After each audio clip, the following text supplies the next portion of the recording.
Hello everyone, welcome to my channel.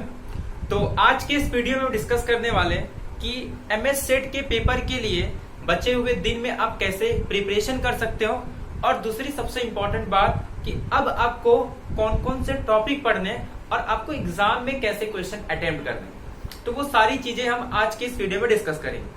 आपको पता है आज का जो डेट है वो 19 हो गया है, यानी कि 1 वीक आपके पास बचा है एमएस सेट के लिए प्रिपरेशन करने के लिए। ठीक है, अब इसके बाद सबसे इंपॉर्टेंट क्या होती है, अगर किसी का एमएस सेट नहीं क्लियर हो रहा है, इसके पीछे रीजन क्या है।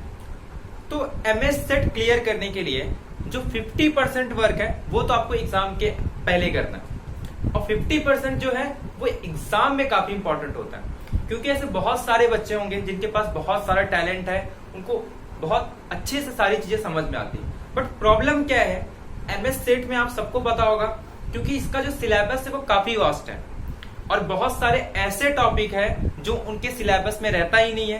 यानी कि एमएच सेट के जो टॉपिक है वो काफी ज्यादा है, और ऐसे टॉपिक है कि जो उनको ऑप्शनल में रहते हैं।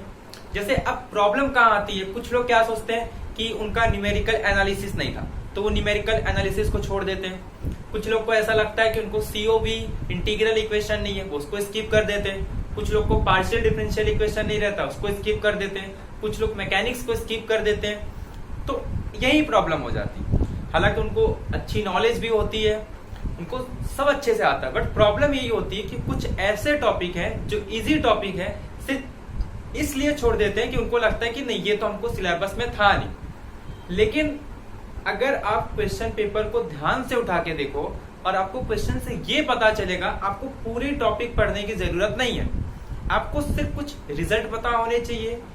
उन रिजल्ट के ही बेसिस पे हर साल रिपीटेड क्वेश्चन या रिलेटेड क्वेश्चन या फिर अलग भी आ रहे हैं तो भी सिंपल ही क्वेश्चन आते हैं। बट उसके लिए चाहिए क्या, और आपको कहीं डीप में भी नहीं पूछता। ऐसा नहीं कि आपको कोई क्वेश्चन एकदम अंदर में पूछ ले या डीप में पूछ ले। जब भी आप किसी भी टॉपिक को उठाओगे, कोई भी टॉपिक हो, चाहे वो सीओबी का हो, इंटीग्रल इक्वेशन का हो, पीटीई का हो, क्लासिकल मैकेनिक्स का हो, मेजर थ्योरी हो, ग्रुप थ्योरी हो, रियल एनालिसिस, आपको जो सबसे स्टार्टिंग में एग्जांपल्स मिलते हैं, जो एकदम स्टैंडर्ड रिजल्ट होते हैं, उसी के बेस पे आते हैं सारे क्वेश्चन। और दूसरा इंपॉर्टेंट होता है जब आप पेपर लिखते हो। जब आप पेपर लिखने बैठ रहे हो ना, तो आपके माइंड में ये हो जाता है कि 120 मिनट्स है और आपको टोटल 100 क्वेश्चन अटेम्प्ट करने, और आपको लगता है कि एक क्वेश्चन को 1 मिनट मिल रहा है। बट बात तो ये है कि आपको 100 क्वेश्चन अटेम्प्ट नहीं करते हैं, आपको ये समझ के चलना है कि 120 मिनट्स में आपको सिर्फ 60 क्वेश्चन ही अटेम्प्ट करने। आप ये समझ के चलो ना, आप ये क्यों सोचते हो कि 120 क्वेश्चन है और 120 मिनट्स में सिर्फ 100 क्वेश्चन करने, 100 क्वेश्चन करने। बात ये है कि आप ये समझ के चलो, आपको क्लियर करने के लिए सिर्फ 50 से 55 मार्क्स चाहिए, तो आप ये सोचो कि आपको सिर्फ 60 क्वेश्चन करने। तो अब आपको क्या लगेगा कि आपको पर क्वेश्चन के कितना टाइम मिल रहा है, 2 मिनट्स। अब एमएस सेट के क्वेश्चन को अगर मैं 50% क्वेश्चन देखूं तो किसी भी क्वेश्चन को 1 मिनट से ज्यादा टाइम नहीं लगता। 50% ऐसे क्वेश्चन होते हैं जो 1 मिनट के अंदर हो जाते हैं। अब इन 60 क्वेश्चन में मान के चलो कि 30 क्वेश्चन तो आपको ऐसे मिल जाएंगे जो 1 मिनट के अंदर हो जाएंगे। यानी कि स्टार्टिंग के 30 मिनट्स में आप चाहो तो 30 क्वेश्चन अटेम्प्ट कर सकते हो। तो आपके माइंड सेट जो है ना, पहले वो थोड़ा अलग रखो। ये मत सोचो कि आपका टाइम कम है, आपको इस तरीके से सोचना है, आपको सिर्फ 60 क्वेश्चन ही अटेम्प्ट करने जो आपको अच्छे से आते हैं, जिसमें आप टाइम को भी मैनेज कर सकते हैं। उसी के हिसाब से आपको उन क्वेश्चंस को अटेम्प्ट करना। मैं अभी आगे डिस्कस करूंगा, आपको ये बताऊंगा कि कौन कौन से टॉपिक से कितने क्वेश्चन आते हैं, उसमें से कौन से क्वेश्चन आपको अटेम्प्ट करने, और उसके बाद मैं आपको क्वेश्चन पेपर दिखाऊंगा। ठीक है, पूरा 100 पेपर का क्वेश्चन का हम एनालिसिस करेंगे कि जब आप एग्जाम में बैठ रहे हो तो आपको किस क्वेश्चन को अटेम्प्ट करना है और कौन से क्वेश्चन को अटेम्प्ट नहीं करना है। ये सारी चीजें हम डिस्कस करेंगे। तो पहली चीजें तो ये क्लियर हो गई कि आप ये माइंडसेट लेके चलो कि आपको एग्जाम क्लियर करने के लिए सिर्फ 60 क्वेश्चन चाहिए। अब 60 में से 30 क्वेश्चन मैं गारंटी दे रहा हूं कि 30 क्वेश्चन ऐसे रहते हैं जो आपके 1 मिनट से कम टाइम लेते। मैं 30 मिनट्स मैक्सिमम बता रहा हूं, क्योंकि 30 क्वेश्चन हो सकता है किसी में टाइम लगे, बट 30 क्वेश्चन मान के चलो आपका 30 मिनट्स में हो जाएगा, क्योंकि ऐसे ऐसे क्वेश्चन है जो स्ट्रेट फॉरवर्ड है, आपको क्वेश्चन देखते ही आंसर आ जाता है, बस टाइम उतना लगेगा जितना आपको क्वेश्चन को पढ़ने में टाइम लग रहा है। बाकी उसका आंसर आप एक बार क्वेश्चन ऑप्शन पढ़ लोगे, आपको आंसर तुरंत पता चल जाते हैं। तो कहने का मतलब ये है कि स्टार्टिंग के 30 मिनट्स में आप चाहो तो 30 क्वेश्चन अटेम्प्ट कर सकते हो। अब बचे कितने? 30 क्वेश्चन। अब 30 क्वेश्चन के लिए आपको कितने मिनट्स बचे? 90 मिनट्स। अब 120 मिनट्स में आपको 90 मिनट्स बचे, सॉरी 30 मार्क्स नहीं, 30 क्वेश्चन, और यहाँ पे आपके सामने 30 क्वेश्चन बचे। आपको 60 अटेम्प्ट करना है। स्टार्टिंग के 30 मिनट्स में आप 30 क्वेश्चन अटेम्प्ट करो, और बाकी अब 90 मिनट्स में आपको 30 क्वेश्चन अटेम्प्ट करने हैं। अब इस 30 क्वेश्चन में 15 क्वेश्चन मान लो, अब उसको 2 मिनट्स लगेंगे, ठीक है। अब 30 में से 15 क्वेश्चन को मान लेते हैं 2 मिनट्स लगेंगे, तो अब 30 + 20 यानी कि स्टार्टिंग के 1 आवर में आपके टोटल कितने हो गए? आपके 30 और प्लस यहां से 15 यानी कि आपके 45 क्वेश्चन अटेम्प्ट हो गए। अब बताओ, अगर आपके स्टार्टिंग के 1 आवर में आपके 45 क्वेश्चन अटेम्प्ट होते, तो इससे आपको क्या पता चल रहा है? आपको ये पता चल रहा है कि आपका अगर ये 45 क्वेश्चन अटेम्प्ट कर लो और आपकी एक्यूरेसी भी अच्छी होनी चाहिए, क्योंकि मैं ये उन क्वेश्चंस की बात कर रहा हूं जो आपने काफी अच्छे से किए हैं और आपको पता है कि आपकी जो एक्यूरेसी रहेगी वो कम से कम 90% होगी। यानी कि जब आप 45 क्वेश्चन अटेम्प्ट कर रहे हो, आप श्योर रहो कि आपके 40 क्वेश्चन अटेम्प्ट मतलब राइट होने चाहिए। अगर आपको किसी भी क्वेश्चन में लग रहा है कि इसमें सस्पेंस है, तो ऐसे क्वेश्चन को छोड़ के उस क्वेश्चन को करो जो डेफिनेटली आपको पता है कि वो राइट होंगे, ठीक है। तो यानी कि आपके 1 आवर में जो कहा जाए तो आपका 80% वर्क हो गया। अब बचे कितने? सिर्फ आपको 50 क्वेश्चन करने हैं, और 50 क्वेश्चन के लिए आपको 60 मिनट्स। अब बताओ, 15 क्वेश्चन आप 60 मिनट्स में नहीं कर सकते हो, एक क्वेश्चन को 4 मिनट, और सेट का ऐसा कोई क्वेश्चन नहीं है जिसमें आपको 4 मिनट। अप्लाइड का 1 से 2 क्वेश्चन को छोड़ दिया जाए, पूरे 100 क्वेश्चन में ऐसा एक भी क्वेश्चन नहीं होता जिसमें आपको 4 मिनट से ज्यादा। अब अगर आपको ये झूठ लग रहा है तो मैंने काफी वीडियो डाले हैं, सबके सॉल्यूशन, पूरा कंप्लीट सॉल्यूशन कराया मैंने 2011 से लेकर 2020 के, और लगभग अप्लाइड के सारे क्वेश्चन हो गए। और किसी भी क्वेश्चन में आपको पता होगा कि 4 मिनट से ज्यादा नहीं लग रहा है, अगर आपको थ्योरी, क्योंकि मैं समझाता हूं तो टाइम लगता है, बट अदरवाइज आपको आ रहा है और पेपर में अटेम्प्ट करोगे तो आपको 4 मिनट किसी भी क्वेश्चन में नहीं लगने वाले, ठीक है। तो अब बाकी में क्या करना है? आपको तो सिर्फ 16 अटेम्प्ट करना है। अब 15 क्वेश्चन जल्दी से कर लो, मान लो आपको 45 मिनट्स 50 मिनट्स लग रहा है। अब बाकी 40 क्वेश्चन में आपको जितने अगर आते हैं तो ठीक है, अदरवाइज आप तुक्का लगा लो, क्योंकि आपको क्लियर करने के लिए तो 60, बट ये जो 60 कर रहे हो इसमें आपका एक्यूरेसी 90% होना चाहिए। अब अगर आपका 60 में से 90% है, मान लो अगर आपके 55 क्वेश्चन राइट हो जाते हैं, तो देखा जाए तो कट ऑफ इतनी ही रहती है। बट प्रॉब्लम यह है कि कुछ बच्चों का पार्ट ए अच्छा नहीं होता, तो जो पार्ट ए अच्छा नहीं है उसके लिए अब ये जो 40 क्वेश्चन है, मान के चलो आपके 7 to 8 तो राइट आ ही जाते अगर आप हर एक क्वेश्चन को सेम आंसर लगा रहे हो। अगर डिफरेंट भी लगा रहे हो तब भी राइट हो ही जाता, अगर आप सेम ऑप्शन भी लगा रहे हो। अगर याद रखना, जितने क्वेश्चन आपको अच्छे से आते आप वो कर लो, बाकी ऐसे क्वेश्चन जिसमें आपको ये लगता है कि नहीं आपको पता ही नहीं है, आप उन सारे क्वेश्चन को सेम ऑप्शन करो। आपका 20% रहता है कि आपके 20% क्वेश्चन राइट होंगे। अगर आपको सस्पेंस है तो ठीक है, बट आपको पता है कि नहीं ये क्वेश्चन के बारे में मुझे पता ही नहीं है, जैसे अगर आपने मैकेनिक्स वगैरह छोड़ दिया है, डिफरेंशियल ज्योमेट्री आपने छोड़ दिया है, मेजर थ्योरी आपने छोड़ दिया है, फंक्शनल एनालिसिस और टोपोलॉजी सॉरी, तो ऐसे कुछ टॉपिक है जो मैं आपको खुद बोल रहा हूं कि अगर वो टॉपिक आपको छोड़ना है तो आप वो छोड़ सकते हो। अगर आपको आते हैं तो ठीक है, अदरवाइज आप उन टॉपिक्स को छोड़ सकते हो, ठीक है। बट अभी मैं आपको वो टॉपिक बताऊंगा जहां से आपके 75 क्वेश्चन आपके हो जाते हैं, ठीक है। तो आई होप आपको ये क्लियर हो गया होगा कि अब जो आपकी माइंड सेट है ना वो बदल लो, कि आपको 120 मिनट्स में 100 क्वेश्चन अटेम्प्ट कर, आपको क्लियर करने के लिए तो सिर्फ 50 से 55 चाहिए। उसके बीच में अगर आप रहेगा, अगर आप ओपन के हो, अगर आपका कास्ट है तो और आपको कम लगता है, ठीक है। तो कहने का मतलब ये है कि आपका जो माइंड सेट है कि 100, उसके प्लेस से पहले तो आप ये क्लियर करो कि आपको 60 क्वेश्चन अटेम्प्ट करने, पहली बात तो ये।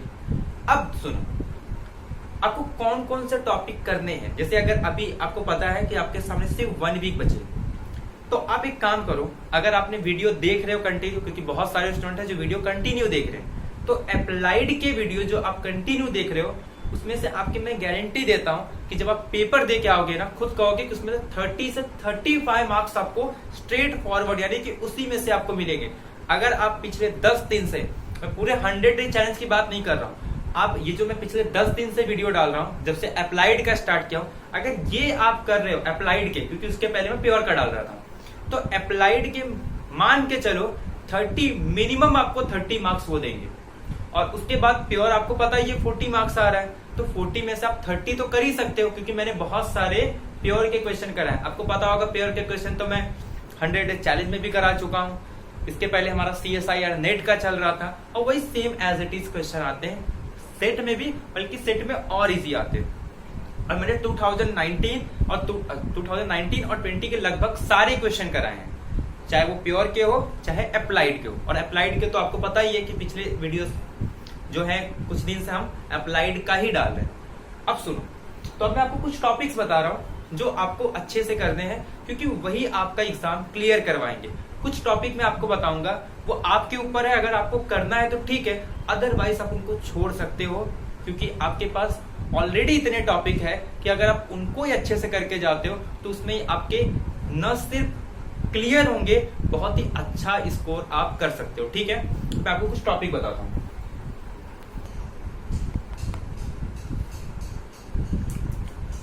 अब सुनो, अगर मैं 2 कैटेगरी में डिवाइड करूं, एक कैटेगरी प्योर पार्ट का होगा और दूसरा कैटेगरी जो है वो आपका अप्लाइड होगा। अब प्योर का टॉपिक और अप्लाइड का टॉपिक।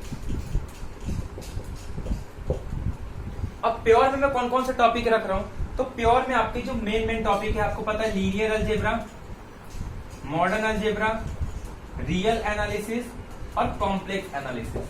यहां से आपको 40 to 40 मार्क्स के आपके यहां से आते हैं। मैं आपको पेपर में भी दिखा दूंगा कि 40 से 42 मार्क्स के आपके प्योर से आ रहे हैं। तो इससे आपको क्या क्लियर हो रहा है,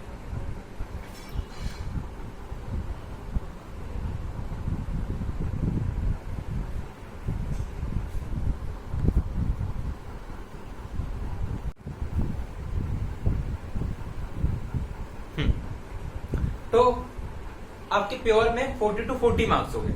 अब अप्लाइड में देखो, अप्लाइड में आपको कुछ अलग से करने की जरूरत नहीं। अगर आप पहले से कर रहे हो तो ठीक है, जो मैं पिछले कुछ दिन से जो वीडियोस डाल रहा हूं ना, आप सिर्फ उतना करके जाओ।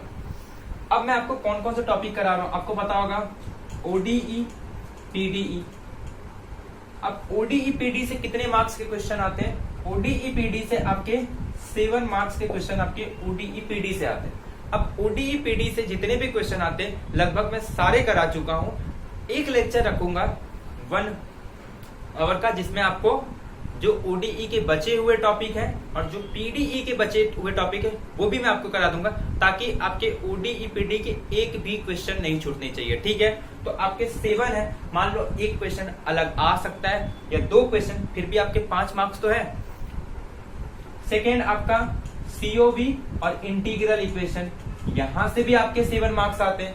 ये भी मैं आपको हर टाइप के क्वेश्चन करा चुका हूं कि COV के और इंटीग्रल इक्वेशन बाकी है, सॉरी, इंटीग्रल इक्वेशन के 3 क्वेश्चन आते हैं, जबकि COV के 4 क्वेश्चन।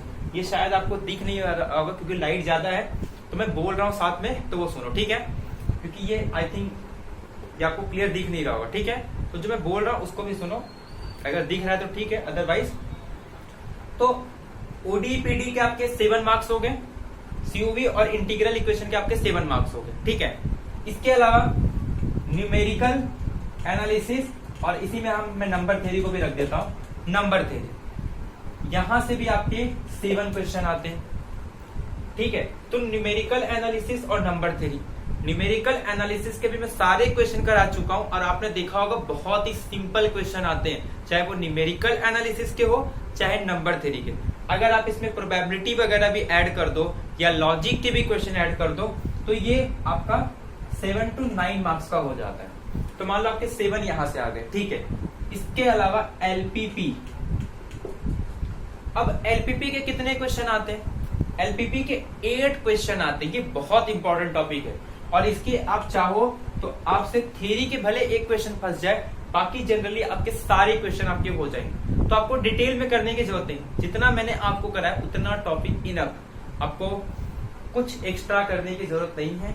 एलपीपी का एक तो ग्राफ पे क्वेश्चन आता है, वो आप अच्छे से कर लो। डुअल के जो थ्योरी पार्ट है और बाकी तो सॉल्व तो करना नहीं पड़ता, उसमें उसका सिर्फ थ्योरी पार्ट आता है, वो देख लो। और कैसे कन्वर्ट करते हैं कन्वर्जन देख लो। इसके अलावा आपको नॉन लीनियर का लैग्रेंजस मल्टीप्लायर्स देख लो। और जो आपका ट्रांसपोर्टेशन मॉडल है, असाइनमेंट प्रॉब्लम के खाली ऊपर ही ऊपर मेथड देख लो कि कैसे किया जाता है। ठीक है, तो यहां से भी आपके 6 to 7 राइट हो सकते हैं। इसके अलावा आज ही मैंने वीडियो डाला लैप्लास ट्रांसफॉर्म का। आपको पता होगा लैप्लास ट्रांसफॉर्म के बहुत इजी क्वेश्चन आते हैं और वो भी सिंपल फॉर्मूले पे क्वेश्चन आ रहे हैं। तो लैप्लास और फूरियर के 3 क्वेश्चन आते हैं। ठीक है, तो मैं इसी में लिख देता हूं कि लैप्लास और फूरियर ट्रांसफॉर्म और डिफरेंशियल ज्योमेट्री। ठीक है, अब यहां से मिलके आपके टोटल 6 क्वेश्चन आते हैं। 3 क्वेश्चन आपके डिफरेंशियल ज्योमेट्री के और 3 क्वेश्चन लैप्लास के। अब अगर आप चाहो तो डिफरेंशियल ज्योमेट्री को छोड़ दो। ठीक है, डिफरेंशियल ज्योमेट्री को आप छोड़ दो तो भी चलेगा। अगर आपको आता है तो ठीक है, अदरवाइज मैं ये कहूंगा कि डिफरेंशियल आपको अलग से पढ़ने की जरूरत नहीं है। हाँ, हालांकि उसके भी कुछ स्टैंडर्ड है, first fundamental theorem, second fundamental theorem, just वो आप देख लो। अदरवाइज में उसमें आपको कुछ भी करने की जरूरत नहीं है, क्योंकि मेन यही है आपके पास 100 क्वेश्चन है। सबसे इंपॉर्टेंट ये होता है कि किस टॉपिक को आपको छोड़ना है। तो पहला टॉपिक मैं आपको बता रहा हूं जो आप चाहो तो छोड़ सकते हो, दैट इज डिफरेंशियल ज्योमेट्री। तो आप काउंट कर लो, मैं आपको ओडीपीडी करा चुका हूं, मैं आपको सीओबी करा चुका हूं, इंटीग्रल बचा हुआ है, मैं आपको न्यूमेरिकल एनालिसिस करा चुका हूं, आपको नंबर थ्योरी पूरा करा चुका हूं, एलपीपी करा चुका हूं। बचा है सिर्फ इंटीग्रल इक्वेशन और एक आपका बचा है फूरियर। तो ये 2 टॉपिक है जो मैं आपको कराने वाला हूं। 3 वीडियो में और लेके आऊंगा।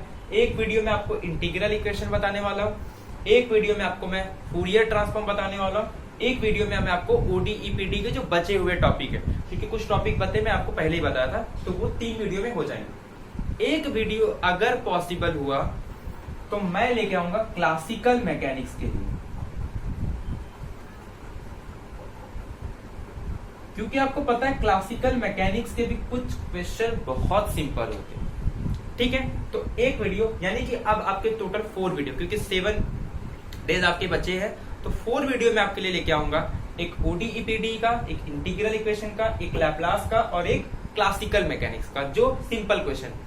अब ये 4 वीडियो में आपके लगभग 10 मार्क्स के आपके, जो मैं अब आने वाले वीडियो वहां से आपके 10 मार्क्स आ सकते। अब यहां से एक बार काउंट कर लो, मान लो इसमें से आपके सारे नहीं आएंगे। अब पहले ये काउंट करो कितना हो गया आपका, ये 42 7, यहाँ से 21 29 32। तो मतलब जो पिछले 10 दिन से मैं करा रहा हूं, यहां से आपके 32 और मान लो जो मैं और कराने वाला हूं वहां से 8, यानी कि ये आपके 40। अब बताओ 42 40 80, और इस 80 में से आपको 60 अटेम्प्ट करना है। और आप अगर मेरा वीडियो देख रहे हो तो आपको ये क्लियर हो गया होगा कि सारे क्वेश्चन आप कम टाइम में कर सकते हो। अब बचे हुए 20 क्या है, तो वो 20 में आपके आते हैं मेजर थ्योरी। बट ऐसा नहीं कि मेजर थ्योरी के क्वेश्चन नहीं बनते, मैं ये भी बता रहा हूं मेजर थ्योरी के क्वेश्चन कुछ बन जाते हैं, बहुत ही सिंपल होते हैं। टोपोलॉजी का क्वेश्चन भले वो टोपोलॉजी पार्ट में देता है, लेकिन फिर भी वो अगर आपको रियल एनालिसिस अच्छा है तो उसके बेसिस पे वहां पे भी आपके क्वेश्चन बन जाते हैं।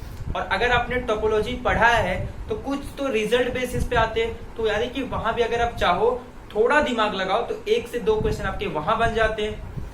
फंक्शनल एनालिसिस अगर आप छोड़ रहे हो तो भी ठीक, अगर आपको थोड़ा थोड़ा नॉर्म के बारे में नॉलेज है तो वहां पे भी आपके 1 से 2 क्वेश्चन बन जाते हैं। यानी कि पूरा छोड़ने के लिए मैं फिर भी नहीं कह रहा हूं, लेकिन आपको उसको डिटेल में डिस्कस नहीं करना है, क्योंकि जैसे ये क्वेश्चन मैं आपको बता दूं तो आपसे बन जाएंगे। लेकिन ऐसा नहीं है कि मेजर थ्योरी का मैं एक वीडियो बता दूं और उसमें आपके सारे क्वेश्चन, ऐसा नहीं है। इसके लिए मैं नहीं करा रहा हूं, क्योंकि पता है मेजर थ्योरी, टोपोलॉजी और फंक्शनल एनालिसिस और डिफरेंशियल ज्योमेट्री ये ऐसा टॉपिक नहीं है कि मैं आपको एक वीडियो में सारी चीजें बता दूं। तो मैं वो वीडियो लेके आ रहा हूँ जो आपकी एग्जाम में काम आएंगी, कि इतना ही करके इनफ है कि आप एग्जाम क्लियर कर सकते हो। अब देखो, ये जो मैंने पेड क्लास स्टार्ट किया था, ठीक है, अभी भी चल रहा है, लगभग सारे टॉपिक्स हो चुके हैं इसमें। तो अगर जिन्होंने पेड क्लास लिया, मैं गारंटी देता हूँ कि ये 42 में कम से कम 38 या मिनिमम मान लो 35 तो आराम से अटेम्प्ट कर सकते हैं, क्योंकि जितने भी क्वेश्चन आए हैं मैंने सारे डिस्कस किए, थ्योरी प्लस, तो ये काफी इंपॉर्टेंट हो जाता है। अब ये देखो, ये तो YouTube पे जितने भी स्टूडेंट हैं आप सबको पता होगा कि यहाँ पे लगभग मैंने बहुत मेहनत की है, यहाँ पे काफी लंबे लंबे वीडियो लाए ताकि यहाँ से आप अच्छे मार्क्स लाए। क्योंकि प्रॉब्लम यह होता है कि जब आप नेट की तैयारी करते हो आपके ये टॉपिक तो अच्छे हो जाते हैं, लेकिन प्रॉब्लम कहाँ होती है यहाँ पे, कि ये टॉपिक में से आप सारे नहीं करते हो, लेकिन आपको सारे टॉपिक करने, और ये बहुत ही सिंपल है। ये दोनों मिला के आपको 80 मार्क्स देते हैं, प्लस क्लासिकल मैकेनिक्स के भी कुछ क्वेश्चन मैं आपको बताऊंगा कि कौन कौन से क्वेश्चन करने वाले। एक वीडियो लाऊंगा, जितने भी स्टैंडर्ड क्वेश्चन है जो आपको एग्जाम में करने हैं स्ट्रेट फॉरवर्ड, वो आपको करके जाना है। उसके अलावा आपको क्लासिकल मैकेनिक्स के, फ्लूइड मैकेनिक्स के कुछ भी क्वेश्चन नहीं करते हैं, ठीक है। इसके अलावा आपको प्रोबेबिलिटी के भी क्वेश्चन नंबर 3।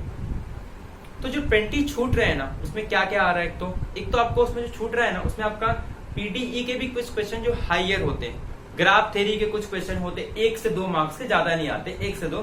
मैं भी आपको बता दूंगा कि कौन से क्वेश्चन आपको नहीं करते, ठीक है।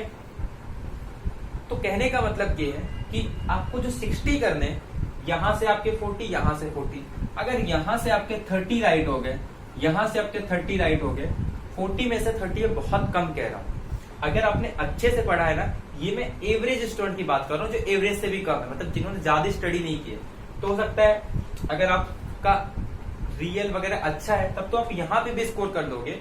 बाकी ये तो आपके होने चाहिए, कि बहुत इंपॉर्टेंट है कि यहाँ से आप कोशिश करो कि 30 मार्क्स अगर आपके यहाँ से आ जा रहे ना, यहाँ से आपके मिनिमम 25 भी आ गए, 30 25 बचे 40 क्वेश्चन भी आपके पास है, अरे 20 क्वेश्चन, वहां से कुछ तो राइट होंगे, तो वैसे भी आपका क्लियर हो जाता है। तो कहने का मतलब ये है, जब आप पेपर पे बैठो पेपर देने, आप ये कभी मत सोचो कि आपके पास टाइम कम।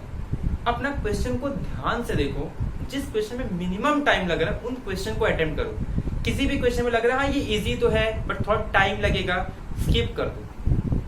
भले आता है फिर भी स्किप करो, पहले ऐसे क्वेश्चन ढूंढो जो इजी नहीं, इजी के साथ साथ वो टाइम कंज्यूमिंग ना हो, यानी कि उसमें टाइम कम लगता हो। अदरवाइज आपको लगता है इजी है, आप कैलकुलेशन करते रहते हो, आपको कुछ ऐसे रहते हैं जिसमें आपको काउंटर एग्जाम्पल ढूंढने रहते हैं, आप कोई काउंटर एग्जाम्पल ढूंढने बैठ जाओगे, तो ऐसा टाइम वेस्ट आपको नहीं करना है।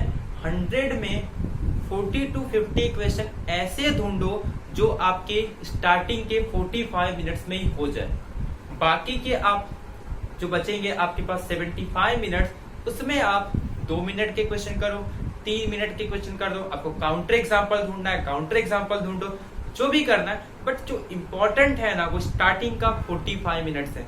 मान के चलो आपके स्टार्टिंग के जो 1 आवर है उसमें आपको ये क्लियर हो जाना चाहिए कि आपका नेट क्लियर हो गया।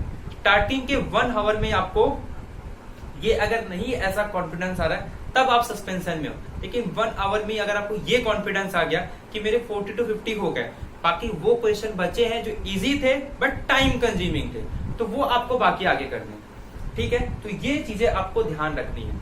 तो अभी मैं क्या करूंगा, मैं आपको 2020 का पेपर दिखाऊंगा, और एक ऐसा समझो कि हम लोग पेपर देने बैठे हैं, तो मैं आपको ये बताऊंगा कि जब आप पेपर देने बैठते हो तो किस क्वेश्चन को कितने टाइम दे सकते हो आप, और किस क्वेश्चन को अटेम्प्ट करना है। किस क्वेश्चन की मैं बात कर रहा हूँ कि वो 20 में कौन से क्वेश्चन होंगे जो आप स्किप करने वाले 20 25, और किस क्वेश्चन में चांस रहता है कि आपका राइट भी हो सकता है, रॉन्ग भी हो सकता है, और आपको उसको लास्ट में करना है। तो ये सारी चीजें हम डिस्कस करने वाले हैं, ठीक है। तो ये आपको क्लियर हो गया है। तो पहली बात, अब आपके पास जो बचे हुए टाइम है उसमें आप क्या करो, जितने भी फॉर्मूले हैं उनको प्रैक्टिस करके लिखो, उनसे रिलेटेड ज्यादा नहीं, कम से कम 1 से 2 क्वेश्चन सॉल्व करो, उनको डिटेल में सॉल्व करने की जरूरत नहीं। जितने मैं अप्लाइड के वीडियो बता चुका हूँ उसको 1 बार देखो, 2 बार देखो, क्योंकि आपको वो बार बार देखोगे तो आपको क्लियर हो जाएगा कि हाँ ये चीजें कर दी, क्योंकि आपको याद नहीं होंगी। आप उन क्वेश्चन को नोट्स बनाओ, उनको सॉल्व करके एक बार देखो, खुद प्रैक्टिस करो।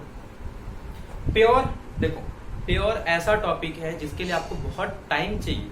आपको उसमें थियरी नॉलेज होना चाहिए। बट इसके लिए ऐसा कुछ नहीं है, आपको ना थियरी पूछने वाला है ना ही कहीं आगे ऐसा यूज होगा। अगर यूज होगा तो सिर्फ अगर आपके सब मतलब सिलेबस में था तो ठीक है, अदरवाइज आपको उसको कोई नहीं पूछने वाला है। जो सिलेबस में नहीं होता आपको कोई नहीं पूछ। लेकिन ये ऐसा टॉपिक है जो आपको अच्छे से आना ही चाहिए। बट अगर आपको सिर्फ क्लियर करना है तो ये इंपॉर्टेंट है। इसमें तो आप उतना ही कर पाओगे जितना आपके पास नॉलेज है। बट ये ऐसा है कि अगर आपको नहीं भी पता है फिर भी आप 1 वीक में, मैं तो ये भी कहता हूँ कि अगर आपको ये अच्छा है ना, आप 1 वीक के अंदर भी इसको सब कर सकते हो। आप फटाफट वीडियो देखो। अगर आपके पास टाइम कम है तो मैं तो बोलता हूँ 1.5 1.25 की स्पीड से देखो वीडियो, और जितने भी इंपॉर्टेंट पॉइंट है ना उनको नोट डाउन करो, क्वेश्चन सॉल्व करो, जितने हो सकते हैं फॉर्मूले वगैरह बाय हार्ट कर लो। ऐसा ना हो कि आपका क्वेश्चन तो इजी है बट आप फॉर्मूले भूल जाओ। तो फॉर्मूला आपको सबका अच्छे से याद होना चाहिए, चाहे वो नंबर थ्योरी का हो, चाहे वो इंटीग्रल इक्वेशन का हो, चाहे न्यूमेरिकल एनालिसिस का हो, या लैप्लास ट्रांसफॉर्म का हो। तो इन सारे का आपको फॉर्मूला बहुत इंपॉर्टेंट है। फॉर्मूले आपको बहुत अच्छे से बाय हार्ट होने चाहिए। बाकी ये सब्जेक्ट आपका मेन है। तो यानी कि ये आपको पूरा क्लियर हो गया होगा कि किस तरीके से आपको पेपर अटेम्प्ट करने हैं, कौन कौन से टॉपिक से कितने मार्क्स आते हैं और आपको क्या करना है। तो एक बार हम क्या कर लेते हैं, पूरे पेपर को एनालिसिस कर लेते हैं कि कौन कौन से क्वेश्चन आपको कैसे अटेम्प्ट करने हैं। ठीक है, टाइम मैनेज करना बहुत इंपॉर्टेंट है। अगर आप टाइम मैनेज नहीं करोगे, आप जब पेपर दे के आओगे तो आपको यही लगेगा कि बहुत सारे ऐसे क्वेश्चन थे जो इजी थे, मुझे आते भी थे, बट उन क्वेश्चन को मैं देख नहीं पाया। तो ऐसा नहीं होना चाहिए। आप पहले जितने भी इजी क्वेश्चन, अगर आपको कुछ क्वेश्चन लगते हैं ना, आप उसको टिक कर लो कि हाँ ये इजी है, बट बाद में करो। पहले वो करो जो थ्योरी पार्ट है। स्ट्रेट फॉरवर्ड क्वेश्चन को ढूंढो। 100 में से मैं यही कहूंगा कि स्ट्रेट फॉरवर्ड क्वेश्चन ढूंढो जिसमें आपके टाइम नहीं लगने वाले। ठीक है, तो हम डिस्कस करते बिना टाइम वेस्ट किए। ये तो आपको पूरा क्लियर हो गया होगा। ठीक है, ठीक है। तो आपके सामने ये पेपर है। अब देखो, मैं आपको इस पेपर में ये भी बताऊंगा कि कुछ क्वेश्चन तो ऐसे रहते हैं जो आप एज इट इज देख के, यानी कि मैक्सिमम कह सकता हूं कि अब 15 सेकेंड से ज़्यादा आपको नहीं लगने चाहिए। तो ऐसे क्वेश्चन में आपको बहुत ही ज़्यादा टाइम बचाना है। ठीक है, अब देखो, अब ये जो फर्स्ट क्वेश्चन है जिसको भी पार्ट ए का क्वेश्चन आया था, मतलब पेपर पार्ट सेट 1A का, तो अगर उसको पहला क्वेश्चन ये आ गया तो ऐसे क्वेश्चन को आप एग्जाम में स्किप कर दो जो क्वेश्चन थ्योरी में हो और आपको काउंटर एग्जाम्पल लेके एलिमिनेट करने हो। तो ये क्वेश्चन देख के आपको लग रहा होगा कि let x n be a sequence of real number and x belongs to real number.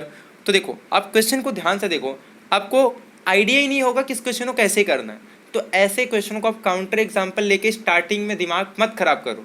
अब स्टार्टिंग में ना ऐसे क्वेश्चन ढूंढो जिसमें आपको टाइम बहुत ही कम लगने वाला है। अब देखो, सेकेंड क्वेश्चन ये रियल का है, ये क्वेश्चन आप कर सकते हो बट फिर भी आपको टाइम लगेगा, तो फिर ऐसे क्वेश्चन को भी आप स्किप कर दो। मैं ये नहीं कह रहा हूँ कि ऐसे क्वेश्चन आपको छोड़ देने हैं, करना है, बट ये 1 आवर के बाद के क्वेश्चन है, स्टार्टिंग के 1 आवर के ये क्वेश्चन नहीं है। मैं यही चीज़ बताना चाहता हूँ कि आप प्रॉब्लम क्या होता है, आप ऐसे क्वेश्चन में टाइम वेस्ट कर रहे हो। ये क्वेश्चन भले आपको देखने में ईजी लग रहा होगा बट फिर भी जब आप करने जाओगे आपके 1 मिनट से ज़्यादा लेंगे। स्टार्टिंग के 45 मिनट्स के आपको 30 मिनट्स में आपको वही क्वेश्चन अटेम्प्ट करने हैं जो आप स्ट्रेट फॉरवर्ड हो। स्ट्रेट फॉरवर्ड मतलब आपको दिमाग नहीं लगाना है, आपको पता है, आप डायरेक्ट टिक करो। थर्ड क्वेश्चन, अब बताओ इसमें कितना टाइम लगेगा। ये क्वेश्चन आपको स्ट्रेट फॉरवर्ड आया कि ZW2 कॉम्प्लेक्स नंबर है, Z इंटू डब्ल्यू बिलोंग कर रहा है रियल नंबर को, Z प्लस डब्ल्यू बिलोंग कर रहा है रियल नंबर को। एक तो तभी हो सकता है जब दोनों रियल नंबर हो या फिर दोनों एक दूसरे का कॉन्जुगेट हो। तो ये क्वेश्चन देखो, एक में कॉन्जुगेट आ गया, एक में रियल नंबर, लेकिन दोनों भी तो हो सकते हैं, तो आपका डी ऑप्शन। तो अब देखो, ये क्वेश्चन है जो आपको तुरंत आ जाएंगे। ऐसे क्वेश्चन में आपका 1 मिनट नहीं लगने वाला और ना ही आपको लगाना है। तो मतलब ऐसे क्वेश्चन आपको मिल रहे हैं।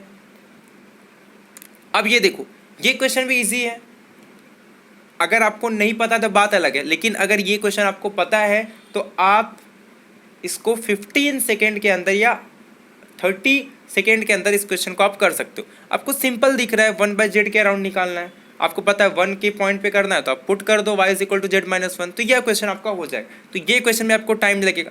अब ये देखो, 5th वाला क्वेश्चन, ये क्वेश्चन सिर्फ 5 जितना क्वेश्चन टाइम आपको सिर्फ पढ़ने में लगेगा बस उतने में आपका ये क्वेश्चन हो जाएगा। कि एक लीनियर मैप दिया है और आपको पता है कि ऐसा नहीं कि आपको पूरा पढ़ना है, एक लीनियर मैप दिया है तो मैट्रिक्स का ऑर्डर उल्टा हो जाता है m×n, तो ऐसे क्वेश्चन में आपके बहुत टाइम बच जाते हैं। अब ये देखो, ये क्वेश्चन थोड़ा आपका टाइम कंज्यूमिंग है, बट फिर भी आप ये क्वेश्चन कर सकते हो अगर आपको डेफिनेशन बहुत अच्छे से क्लियर है। अगर आपका डेफिनेशन क्लियर है तब तो आप बनेगा, अदरवाइज ऐसे क्वेश्चन को स्कीप कर दो। मेरा कहने का मतलब यही है, भले ये क्वेश्चन ईजी हो बट टाइम कंज्यूमिंग है तो आपको नहीं अटेम्प्ट करना है। पहले आधे घंटे में 100 में से ऐसे 30 क्वेश्चन सिलेक्ट करो जिसमें आपको टाइम नहीं लगेगा, ताकि आपका कॉन्फिडेंस बूस्ट हो, ठीक है। अब ये क्वेश्चन ये भी टाइम कंज्यूमिंग है, क्योंकि इसमें पहली बात तो ये कि आपको x ग्रेटर देन और इसमें c भी फाइंड आउट करना पड़ेगा, तो ये क्वेश्चन भी आप छोड़ दो। मोमेंट जनरेटिंग फंक्शन तो बात ही अलग है, अगर आपको पता है तो ठीक है, अदरवाइज आप इसको स्किप कर सकते हो। एलपी प्रॉब्लम का क्वेश्चन सिंपल आता है। अब ये क्वेश्चन आप सॉल्व कर लो, ज़्यादा टाइम नहीं लगेगा, ये एक टाइम कंज्यूमिंग नहीं है, क्योंकि आपको इसमें सॉल्यूशन फाइंड आउट करने के लिए नहीं बोलता कभी। ये हमेशा पूछता है कि अनबाउंडेड है, फिजिबल है, नॉन फिजिबल है। आप सबसे पहला आप क्वेश्चन को देखते हैं, आप तुरंत पॉइंट पुट करके ग्राफ बनाओ। सबसे पहला है कि आप ग्राफ बनाओ, मैक्सिमम आपको 1 मिनट से ज़्यादा नहीं लगे, ये 1 मिनट के अंदर का क्वेश्चन। अगर आप टाइम वेस्ट कर रहे हैं आपकी गलती है। क्वेश्चन नंबर 3 थ्योरी पार्ट है। थ्योरी पार्ट का 2 ही ऑप्शन है, अगर आपको आता है तो 30 सेकेंड के अंदर होगा, आपको नहीं आता है तो आपसे होगा ही नहीं। 11 क्वेश्चन सिंपल फॉर्मूला है, अगर आपको सिंपल फॉर्मूला पता है तो ठीक है, अदरवाइज इस क्वेश्चन में आप इतना सिंपल एग्जाम्पल लो कि बाकी एलिमिनेट हो जाए। इसमें काउंटर एग्जाम्पल कोई बहुत बड़ी बात नहीं है, आप कोई भी एक एग्जाम्पल ले लो, 2 डिस्टिंक्ट नंबर पुट करो आपके एक ऑप्शन में, और ये 1 मिनट के अंदर हो जाता है। आप फटाफट वैल्यू पुट करो, जितने स्पीड से कर सकते हो उतना अच्छा है। ये स्ट्रेट फॉरवर्ड रिजल्ट है। एक्शन अगर एक सीक्वेंस रियल नंबर है तो सब सीक्वेंस मोनोटोन होता है, ये तो रिजल्ट है। अगर रिजल्ट नहीं पता है तो आप फटाफट काउंटर एग्जाम्पल, एक एग्जाम्पल से आपके सारे ऑप्शन एलिमिनेट हो जाएंगे। 13 स्ट्रेट फॉरवर्ड है, अगर आपको पता है तो सिंपल आ जाता है और ये इजी क्वेश्चन है। 14 ये तो अब आपका बहुत ही अच्छे से हो गया होगा, क्योंकि मैंने इसके बहुत सारे क्वेश्चन बताए। अब ये क्वेश्चन देखो, आपको सॉल्व नहीं करना है, आपको सीधे सीधे पता है कि ये फंक्शन कॉन्टीन्यूस है, ये फंक्शन डिफरेंशिएबल नहीं है, ये फंक्शन बाउंडेड वेरिएशन नहीं है, ये रीमान इंटीग्रेशन तो भाई सीधे सीधे हो जाता है, सिर्फ एक पॉइंट पे डिसकंटिन्यूटी है। तो सीधे आप देखो टिक करोगे कि एफ इज रीमान इंटीग्रेबल हो गया। तो अब एग्जाम में आपको थोड़ी ना बाकी चेक करना है, आपको तो पता है ना कि रीमान इंटीग्रेशन है। तो अब बताओ इस क्वेश्चन में कितना टाइम लगेगा। मैं अगर इसको समझाने जाऊँ तो बहुत टाइम लगेगा, बट अगर आपको पता है तो ये क्वेश्चन जस्ट देखते ही, हाँ एग्जाम्पल रीमान इंटीग्रेबल, खाली ये चेक कर लो कि ट्रू पूछा है या फॉल्स पूछा है, यहाँ पे मिस्टेक मत करो।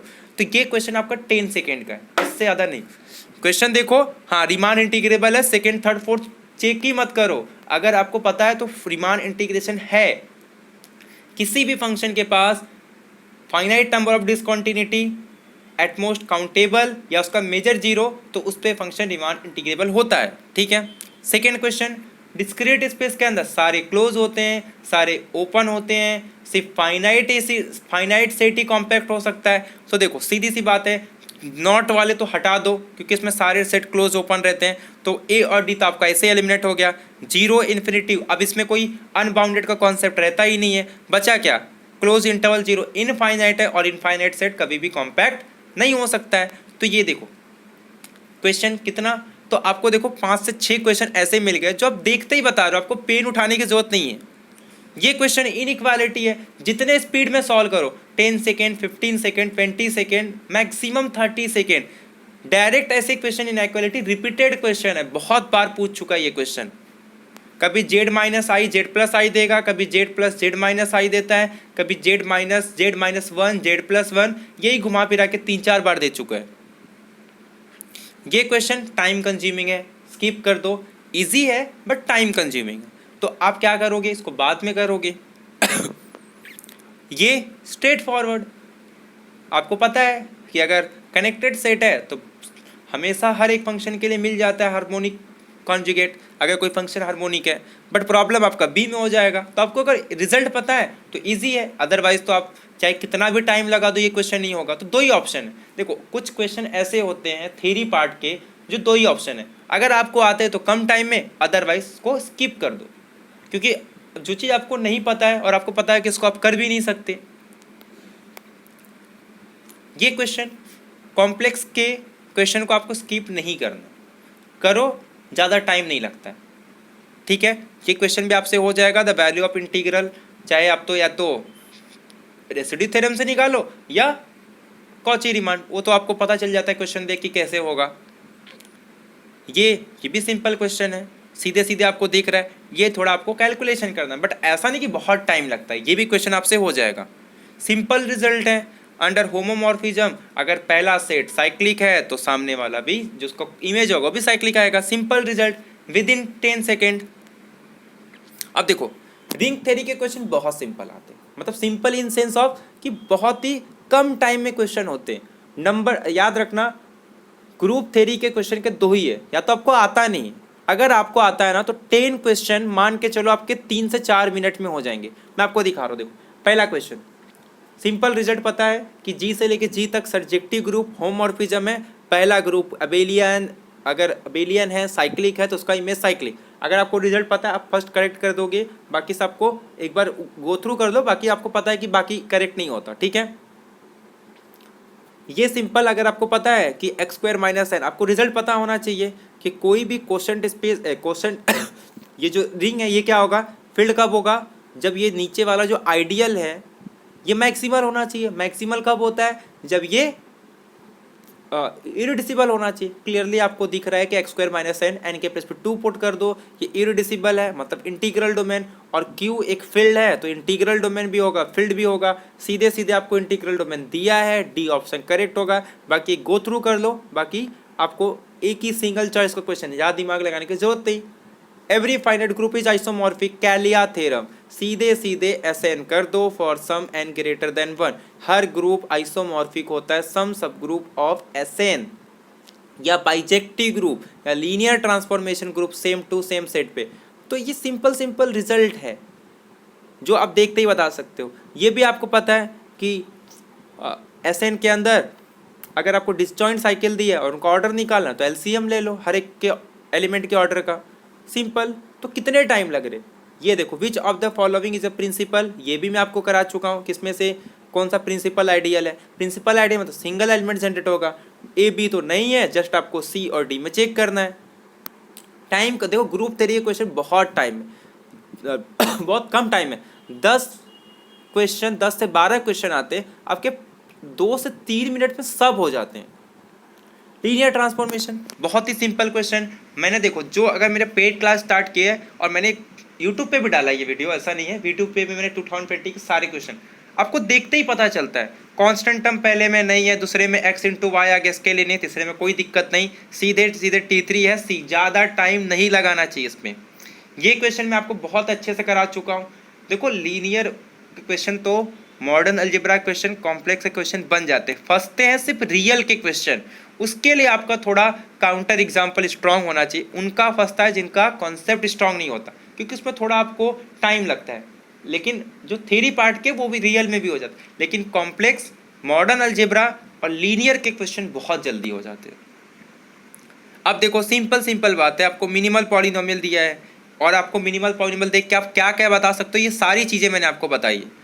कि टी डायगोनलाइजेबल तो नहीं हो सकता क्योंकि इसका लीनियर फैक्टर नहीं है, टी नील पोटेंट नहीं हो सकता क्योंकि सारे आइगन वैल्यू 0 नहीं है, टी ट्रायंगुएबल तो होगा क्योंकि सारे आइगन वैल्यू, आपको पता है मिनिमल पॉलिनोमियल के अंदर सारे आइगन वैल्यू आते हैं, उसके जितने भी डिस्टिंक्ट आइगन वैल्यू होंगे। अब 1 ही आइगन वैल्यू है तो ट्रायंगुएबल तो हो जाएगा, बात खत्म। कैरेक्टरिस्टिक पॉलिनोमियल तो किसी भी linear transformation R/2 linear operator है तो जितनी डायमेंशन होगी उतना ही उसका मैट्रिक्स का ऑर्डर और कैरेक्टरिस्टिक पॉलिनोमियल का डिग्री होता है। तो ये तो आपको सीधे सीधे इनका ज़्यादा टाइम आपका इसमें नहीं लगेगा। Simple formula, dimension of v/w is equal to dimension of v minus dimension of w। थोड़ा ध्यान से, ये क्वेश्चन है मिस्टेक होने के चांसेस है। क्वेश्चन बहुत ईजी है बट थोड़ा ध्यान से, क्योंकि इस क्वेश्चन में v/w लिखा है, कहीं पे w/v लिखा है, तो माइनस में नहीं, जस्ट आप ये देखो कि किसको मैं dimension of v/w is equal to dimension of v minus dimension of w लिख सकता हूँ।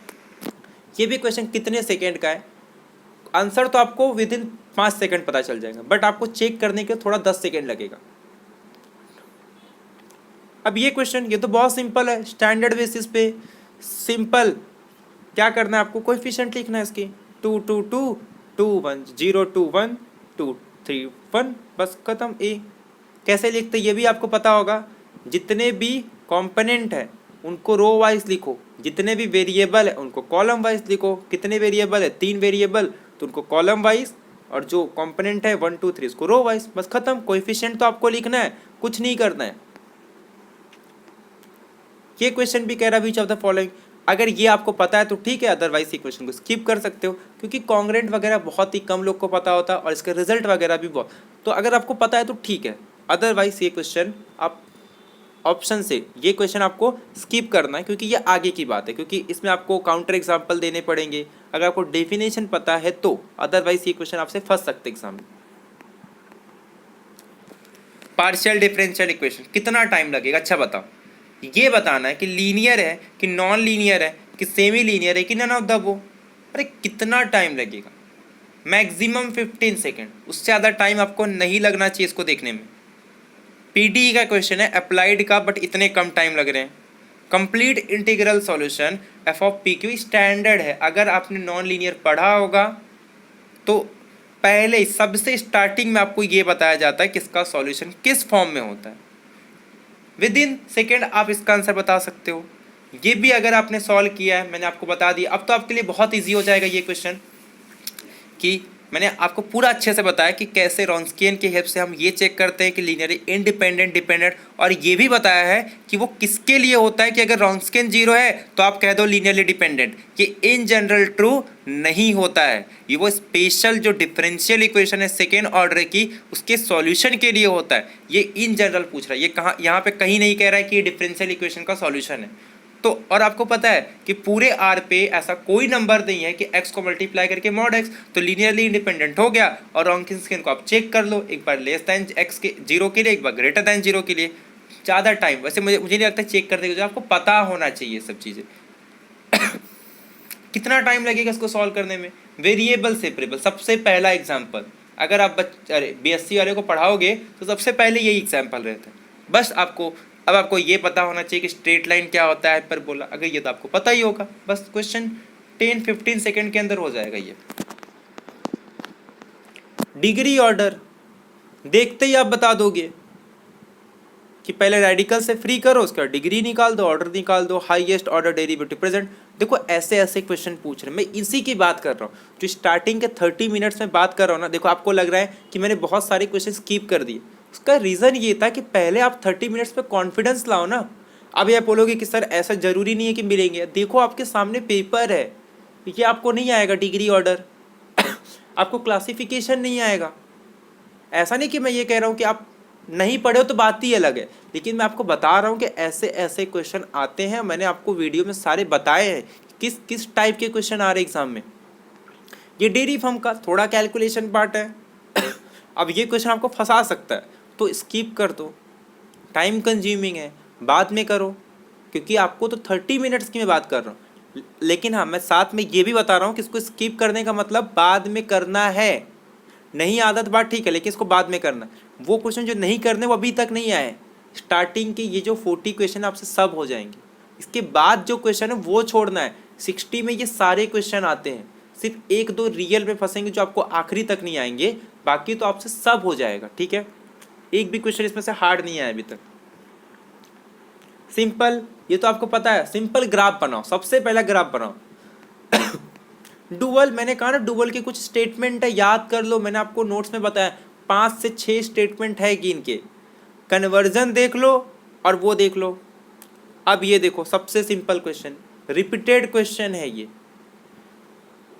कितना टाइम लगेगा आपको? ए मैट्रिक्स का ट्रांसपोज निकालने में जितना टाइम लगता है उतना ही टाइम आपको इसमें लगेगा, वही तो करना है। आपको पता है, नहीं पता है तो मेरा वीडियो देख लो, मैंने उसमें सब बताया कि क्वेश्चन कैसे करते। फिर से आपको आ गया थ्योरी पार्ट, जितना टाइम आपको क्वेश्चन करने में, क्वेश्चन पढ़ने में लगेगा उतना ही टाइम इसको चेक करने में लगेगा। थ्योरी पार्ट के क्वेश्चन 2 ही ऑप्शन, या तो आते हैं तो तुरंत हो जाएगा, नहीं आते तो बात अलग है। ठीक है, ये क्वेश्चन आप स्किप कर सकते हो क्योंकि जनरली ये क्वेश्चन नहीं करते हैं। ठीक है, ये मैं लिटरली बता रहा हूँ, ऐसे क्वेश्चन आप एग्जाम में स्किप कर सकते हो। अगर आपको पता है तो ठीक है, अदरवाइज इस क्वेश्चन को आप स्किप कर सकते हो, ठीक है।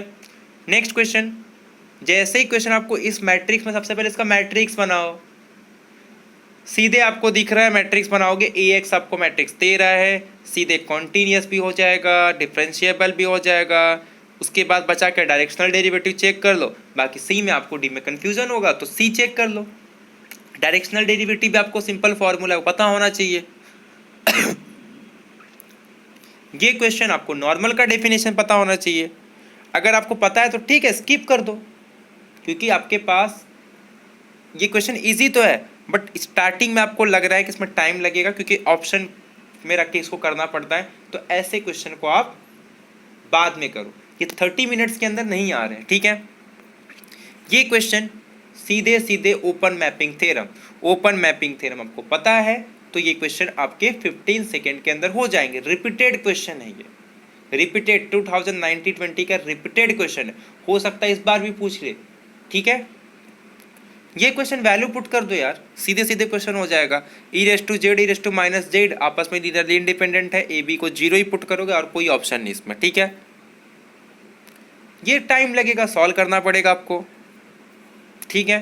तो ये आप स्किप कर सकते हो इस क्वेश्चन को बाद के लिए। स्किप करने का मतलब बाद के लिए, मैं ये नहीं कह रहा हूँ कि क्वेश्चन को छोड़ देना है, मतलब सॉरी, कहने का मतलब ये कि इस क्वेश्चन को करना ही नहीं, ऐसा नहीं, मतलब स्किप अभी के लिए, क्योंकि ये सब क्वेश्चन आपको बाद में कर दे, 1 आवर के बाद करने। जो क्वेश्चन नहीं करने मैं आपको बताऊंगा, ठीक है।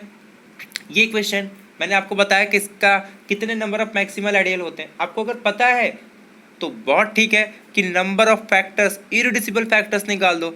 और आपको ये भी पता होना चाहिए कि रियल के अंदर किसी भी पॉलिनोमियल को आप 2-2 के फैक्टर में, 2-2 डिग्री के फैक्टर्स में लिख सकते हो। तो सिंपल सी बात है भैया, कितने होंगे 2-2 डिग्री के? 4 होंगे। तो अगर आपको पता है तो बहुत ईजी है, नहीं तो फिर आप कितना भी टाइम लगा लो, आपसे क्वेश्चन नहीं होगा।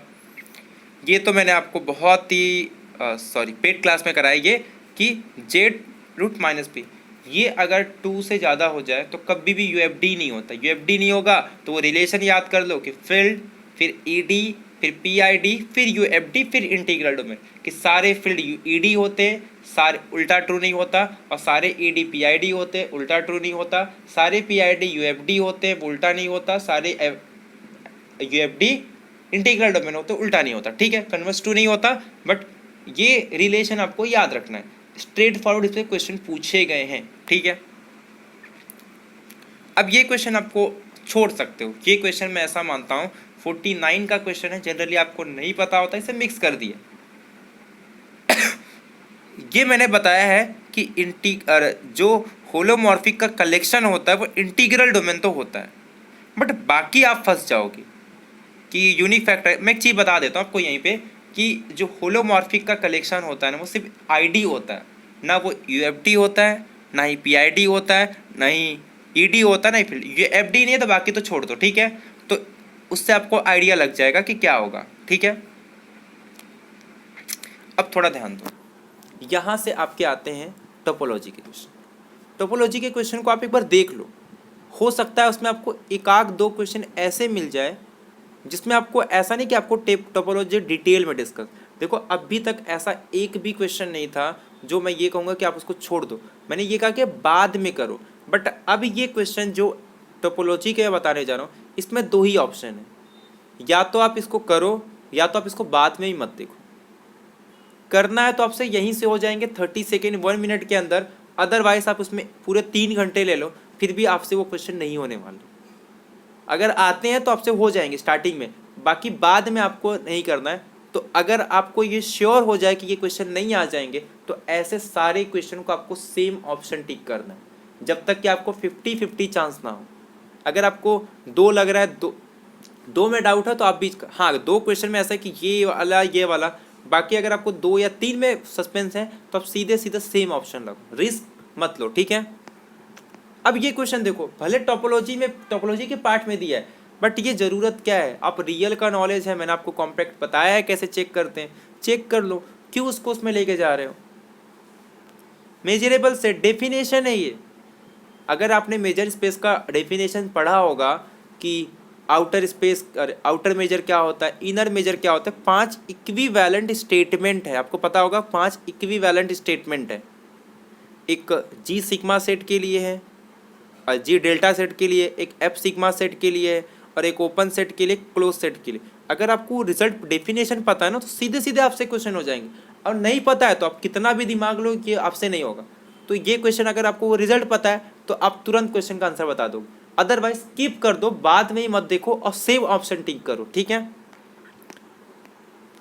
अब आता है फिर से, देखो 2 ही क्वेश्चन आपको ऐसे मिले जो आपको या तो आते हैं तो ठीक है, बट मैंने आपको ये बताया कि ऐसा नहीं कि बहुत हार्ड पूछ रहा है। मेजर थ्योरी के भी क्वेश्चन ऐसा नहीं कि आपको एक भी नहीं आएंगे, टोपोलॉजी के भी एक भी क्वेश्चन नहीं, ऐसा नहीं होता। हो सकता है कि आपसे एक से दो क्वेश्चन हो जाए अगर आपको रियल एनालिसिस की नॉलेज है तो। जी प्राइम ऑर्डर का ये तो मैंने इतना अच्छे से करा दिया है कि मतलब जितने भी क्वेश्चन पूछे जाते हैं ना, सॉल्वेबल के कैसे पहचानते हैं, सिंपल कैसे पहचानते हैं, सीधे सीधे देख के बता सकते हो। ये अगर आपको आता है ना तो क्वेश्चन बहुत इजी, मतलब 15 सेकेंड के अंदर बता सकते हो। ये नोइथेरियन सिर्फ देख लो उसमें से कौन सा फाइनाइटली जनरेटेड नहीं, ए ऑप्शन, ठीक है ठीक है। अब गैल्वा थ्योरी, वैसे है तो ये इजी, बट प्रॉब्लम क्या है कि गैल्वा थ्योरी का बहुत ही डर है, ठीक है। तो अगर आपको डर है तो आप स्किप कर दो। स्किप करने का मतलब कि क्वेश्चन आप छोड़ सकते हो, बाकी इसमें तुक्का लगाना चाहो तो तुक्का भी लगा सकते हो। ऐसा नहीं कि ये क्वेश्चन में आप सेम ऑप्शन मत करना, ये क्वेश्चन में आप थोड़ा आइडिया लगा के इस क्वेश्चन को आप कर सकते हो। अदरवाइज आपको पता है तो ये क्वेश्चन बहुत ईजी है, ठीक है। ये क्वेश्चन भी अगर आपको आता है तो विद इन 10 सेकंड है, नहीं आता है तो आप इस क्वेश्चन में तुक्का लगाओ, बट सेम ऑप्शन मत करना। आप थोड़ा दिमाग लगा के, आपको पता तो होगा इसमें कि K/L है, L/F है। अगर आपको एक का भी पता हो और दूसरे का पता हो, मल्टीप्लाई जस्ट करना होता, ठीक है। तो ये क्वेश्चन आप कर सकते हो, मतलब तुक्का भी लगाओ तो दिमाग लगा के, बाकी इसमें सेम ऑप्शन मत करना, ठीक है। ये क्वेश्चन आपको देख के अगर डर लगता है तो आप इसको छोड़ दो, मतलब पढ़ो भी मत। ऐसे क्वेश्चन को अगर आपको फंक्शनल एनालिसिस के क्वेश्चन को मैं तो बोलता हूँ आप स्किप कर दो, मतलब स्किप मतलब उसको करो ही मत। अगर आपको देख के लग रहा है हाँ ये क्वेश्चन इजी है 57 का, ये भले फंक्शनल एनालिसिस का है लेकिन ये किससे रिलेटेड है, आपका लीनियर अलजेब्रा से। जैसे मैंने आपको कहा था कि अगर आपके टोपोलॉजी में ऐसे क्वेश्चन आपको मिलेंगे जो रियल एनालिसिस से रिलेटेड है, मेजर स्पेस में आपको क्वेश्चन मिलेंगे जो आपके रियल एनालिसिस से रिलेटेड है, तो वो क्वेश्चन आपको करने हैं। ऐसे ये लीनियर अलजेब्रा से, हालांकि इसमें कोई ऑप्शन करेक्ट नहीं है, आपको देखो सिंपल सिंपल दिख रहा है, एक लीनियर ट्रांसफॉर्मेशन दिया गया है, उसकी वैल्यू ऑड के लिए 0 है और टी ऑफ ई एन की वैल्यू En/2 है। आप मैट्रिक्स बनाओ इवन लेके, जैसे 2 या 4 क्रॉस का ले लो। अब सिंपल आपको मैट्रिक्स, इसमें आपको लीनियर अलजेब्रा पता होना चाहिए। यहाँ पे आपको फंक्शनल एनालिसिस का नॉलेज नहीं रहेगा फिर भी चलेगा, ठीक है। ये क्वेश्चन काफ़ी, आप अगर इसमें तुक्का भी लगाओगे तब भी आपका रॉन्ग हो जाएगा, क्योंकि इसमें थोड़ा चेंज हो जाता है, ठीक है। आपको पता है, एक चीज़ पता होगी कि जब हम लोग इंटीग्रल डिफाइन करते हैं तो वो हमेशा कॉन्टीन्यूअस फंक्शन होता है, ठीक है। बट वो चीज़ें अलग है रियल में, ये आपको स्पेस यहाँ पे चेंज कर दिया गया, तो ये आपको मिस्टेक नहीं करना। 59 सिंपल रिजल्ट है, आपको पता ही होगा कि अगर कोई फंक्शन कॉन्टीन्यूअस है तो क्लोजर कंटेन करता है, बट फंस जाओगे आप सेकेंड और थर्ड ऑप्शन में। बट फिर भी अगर आपको थोड़ा भी नॉलेज है तो इसमें भी आप तुक्का मत लगाओ, आप थोड़ा ध्यान से इसको कर सकते हो। सेम ऑप्शन इसमें मत करना, क्योंकि ये रिजल्ट है। लगे तो टोपोलॉजी के कुछ स्टैंडर्ड रिजल्ट आप याद करके जाओ, मेजर थ्योरी के स्टैंडर्ड याद करके जाओ, उसमें से आते हैं तो ठीक, अदरवाइज सीधे स्किप करके दूसरे क्वेश्चन पे मूव करो और सेम ऑप्शन लगा दो। होमियोमॉर्फिक का अगर आपको नॉलेज है तो ठीक है, अदरवाइज स्किप कर दो। वैसे तो मैंने पेड क्लास में बताया है कि कैसे इस क्वेश्चन को करते, और बहुत ही स्ट्रेट फॉर सिंपल हो जाता है। होमियोमॉर्फिक के क्वेश्चन भी कुछ स्टैंडर्ड एग्जाम्पल है, कुछ टेक्निक्स हैं जिनका यूज़ करके आप बता सकते हो कि होमियोमॉर्फिक है या नहीं। बट अगर आपने नहीं पढ़ा है तो क्वेश्चन स्किप कर दो, कोई प्रॉब्लम नहीं है, आपके पास है बहुत क्वेश्चन। ये क्वेश्चन 61 रियल एनालिसिस का नॉलेज होना चाहिए आपको। टोपोलॉजी देखा जाए तो ये टोपोलॉजी में आया है, बट फिर भी आपके रियल एनालिसिस के नॉलेज से ये क्वेश्चन हो जाएगा। जस्ट आपको आइडेंटिटी थ्योरम इन रियल के अंदर पता होना चाहिए, थोड़ा नॉलेज होना चाहिए, बट ऐसा नहीं कि ये क्वेश्चन का आप सीधे सीधे बोल दो कि ये एकदम डिटेल में टोपोलॉजी का क्वेश्चन है। ये जनरल रियल एनालिसिस से आपका हो जाएगा, तो ये क्वेश्चन आप कर सकते हो, ठीक है। अब ये देखो, अब यहाँ से कुछ क्वेश्चन ऐसे आते हैं जैसे ग्राफ थ्योरी हो गया, तो आप स्किप कर दो। अगर पीडीई का जो एकदम एमएससी वाला टॉपिक आता है वो आप स्किप कर सकते हो। वैसे देखो ये रिपीटेड क्वेश्चन आ रहा है, ठीक है, मैं बता दूंगा ये वीडियो कैसे करते हैं। 65 का ये क्वेश्चन रिपीटेड है, तो अगर आपको रिपीटेड क्वेश्चन मिल रहे हैं ना, तब आप उस क्वेश्चन को करके जाओ। देखो अगर ये फर्स्ट टाइम आता ना तो मैं आपको ये कहता आप स्किप कर दो, बट आप देख रहे होगे आपको ये पिछले बार भी पूछा है, आपको इस बार भी पूछ रहा है, same as it is question पूछ रहा है, तो आप क्यों स्किप करोगे। तो मैं आपको बता दूंगा वीडियो में, आप इसको करके जाओ, आ गया तो सीधे सीधे मार्क्स मिल जाएंगे, तो क्यों छोड़ना ना। बट अगर ये फर्स्ट टाइम आता तब मैं आपको कहता इस क्वेश्चन को आप स्किप कर दो, ठीक है। 64 सिंपल आपका ये पिजन होल प्रिंसिपल के रिस्पेक्ट में है, सिंपल क्वेश्चन हो जाएगा, नंबर थ्योरी का है, बहुत ईजी क्वेश्चन है ये, ठीक है। बाकी ग्राफ थ्योरी वगैरह के 2-3 क्वेश्चन आते हैं मिला के, वो आप छोड़ सकते हो। अगर आपको रिजल्ट पता है तो ठीक है, अदरवाइज आप स्किप कर दो, कोई दिक्कत नहीं उसमें। फूरियर एनालिसिस, फूरियर ट्रांसफॉर्म, दोनों अलग अलग चीज़ें हैं। 3 क्वेश्चन आते हैं जिसमें आपका अप्लाइड का वो पोर्शन जहाँ पे फूरियर एनालिसिस का यूज़ किया जाता है। ये जो आप देख रहे हो ना, ये एक क्वेश्चन, ये आपका पार्शियल डिफरेंशियल इक्वेशन का जो एमएससी में आता है, ठीक है, जो एकदम डिटेल है। सेकेंड 66 ये क्वेश्चन भी आपका फूरियर एनालिसिस का क्वेश्चन है, फूरियर ट्रांसफॉर्म का नहीं। ये क्वेश्चन ये तो आपको सिंपल देख के पता चल रहा है, या तो आप कर सकते हो, किसके हेल्प से कर सकते हो, वो जो मैंने आपको बताया ना b² - 4ac, उससे हो जाएगा, सिंपल क्वेश्चन है। तो भले ये क्वेश्चन देखो, अब ये 3 में से आपके क्वेश्चन यहाँ पे भी हो जाएंगे। हालांकि जो मैंने अप्लाइड में बताया था ना उसमें इसको ऐड नहीं किया था, बट ये क्वेश्चन भी आपके एक क्वेश्चन हो सकते हैं। बाकी ये मैं आपको बता दूंगा कि 65 वाला क्वेश्चन कैसे करते हैं, ठीक है। अब देखो नंबर थ्योरी के क्वेश्चन मैंने आपको सारे करा दिए, आप 68 भी कर सकते हो, 69 भी कर सकते हो और 70 भी कर सकते हो, ठीक है। अब यहाँ से स्टार्ट होता है आपका क्लासिकल मैकेनिक्स। अब क्लासिकल मैकेनिक्स में अगर आपका टॉपिक था एमएससी में तो ठीक है, क्योंकि जनरली क्लासिकल मैकेनिक्स बहुत लोग को नहीं होता है। अगर मैं मुंबई यूनिवर्सिटी से हूँ, यहाँ तो दूर दूर तक लेना देना नहीं होता क्लासिकल मैकेनिक्स का, मतलब न टीवाई में न एमएससी में, मतलब कुछ भी नहीं पता होता। बट प्रॉब्लम ये है कि जब है ही नहीं तो क्यों पढ़ो। लेकिन मैं ये कह रहा हूँ कि भले हमको ये नहीं था, लेकिन इसमें कुछ क्वेश्चन ऐसे हैं जो आपको सिंपल बेसिस पे तो पढ़ लो एक बार। जो स्ट्रेट फॉरवर्ड क्वेश्चन आ रहे सब मत करो, बट स्ट्रेट फॉरवर्ड क्वेश्चन को कर लो, तो वो क्वेश्चन मैं आपको एक वीडियो में जो आपको एग्जाम में अटेम्प्ट करने, वो क्वेश्चन मैं आपको बता दूंगा, ठीक है। बाकी आप कुछ भी मत करो इसमें से। तो अब मैं बताता हूँ 10 क्वेश्चन लगभग रहते हैं, और 3 आप डिफरेंशियल ज्योमेट्री का छोड़ दो। देखो कितने क्वेश्चन आते हैं मैं गिना रहा हूँ, जो मैंने आपको कहा ना 20 से 25 मार्क्स के क्वेश्चन छोड़ने हैं आपको, तो वो मेजर थ्योरी टोपोलॉजी का 3 क्वेश्चन आता है। आगे भी आएंगे, वो तो इजी रहेगा, इसमें से 1-2 इजी है, 3 क्वेश्चन आएंगे, एक तो बहुत सिंपल होगा, 2 आप स्किप कर सकते हो। एक क्वेश्चन 2, 3, 4, 5, 6, 7, 8 क्वेश्चन। अब 8 में 3 to 4 क्वेश्चन आप कर सकते हो, जो मैं आपको वीडियो में बता दूं। अब देखो ये 3 क्वेश्चन आप फिर छोड़ सकते हो, 79, 80 और 81। ये डिफरेंशियल ज्योमेट्री छोड़ने का मतलब, अगर आपने डिफरेंशियल ज्योमेट्री नहीं पढ़ा है तो आप स्किप कर सकते हो, ठीक है। देखो अब ये टॉपिक जो आपको नहीं करने थे ना, वो लगभग सारे क्वेश्चन हो गए। अब जो मैं आपको पिछले 10 दिन से अप्लाइड के क्वेश्चन, अब ये उसका एरिया आ गया। देखो 3 क्वेश्चन आपके 1, 2, 3 ये आपके हो गए सीओवी के क्वेश्चन। 3 नहीं 4 क्वेश्चन, 4 में से 3 तो आपको कंफर्म करने ही करने। आप वो वीडियो पूरा अच्छे से देखो, आपके 3 क्वेश्चन मैं गारंटी देता हूँ कि आपके पक्का बन जाएंगे, ठीक है।